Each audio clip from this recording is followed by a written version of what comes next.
আমি জানি না, তবে একটা দাবি করে যাব, আমি সাইদি আল্লাহর এক নগণ্য গোলাম।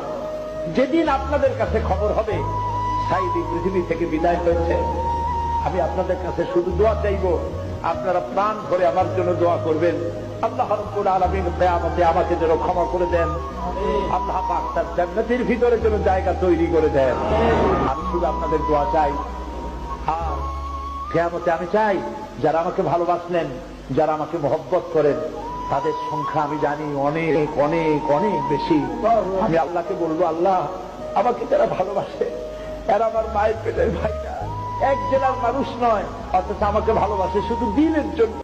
একদিন এই চেয়ারে সাইদি থাকবে না, হারিয়ে যাবে একদিন, এটাই স্বাভাবিক। মাওলানা শামসুদ্দিন থাকবে না, সাইদি থাকবে না। প্রিয় ভাই সব, আল্লাহর কসম,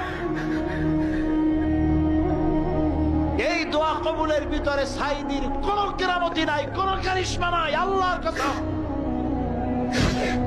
এখানে যে দোয়া যদি কবুল হয় তার একমাত্র কারণ কালামুল্লাহ, আল্লাহর কোরআন। আমি অযোগ্য, আমি অপদার্থ, আমি আল্লাহর এক গোলাম। সমস্ত মুজিজা এই কোরআনে। তাই লোকেরা বিশ্বাস করে এখানে দোয়া করলে আল্লাহ অনেক কথা শোনে, না শুনলেও তার কিছু আসে যায় না। ফাআলুল লিমা ইউরিদ, যা খুশি তাই তিনি করেন। 50 বছর কোরআনের তাফসীর করেছি সারা বাংলাদেশে, সারা পৃথিবীতে। আমাকে বানানো হয়েছে যুদ্ধ অপরাধী, আমাকে বানানো হয়েছে চোর, ডাকাত, হত্যাকারী, ধর্ষণকারী। আমি আল্লাহর নামে কসম করে বলছি, আল্লাহ তোমার জাতের কসম, তোমার ইজ্জতের কসম, তোমার সম্মানের কসম, 1971 সনের এক ফোঁটা পানি বা কাদা আমার গায়ে লাগে নাই, লাগে নাই, লাগে নাই। আমার শুধু কাজ ছিল, আমার শুধু কাজ ছিল কোরআনের প্রচার করা।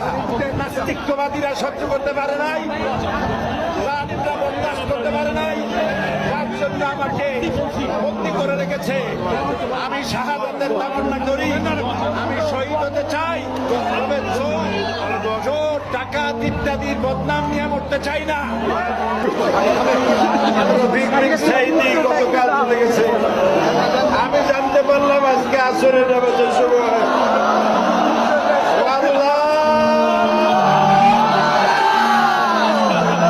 আমাকে কথা বলতে দিন, আমাকে কথা বলতে দিন। আমি জানি না আগামী দিন অথবা আগামী বছর আপনাদের সাথে এই জায়গায় দাঁড়িয়ে আমি বক্তব্য রাখতে পারবো কিনা আমার জানা নাই, আল্লাহ পাক ভালো জানেন। আমি আমার আবেগ দিয়ে কথা বলে গেলাম জাতির কাছে। আমি যেন দেখতে পাচ্ছি জাতি জাহান্নামের দিকে এগোচ্ছে, প্রতি পলে পলে, প্রতি মুহূর্তে মুহূর্তে। ও আমার জাতি, আহা!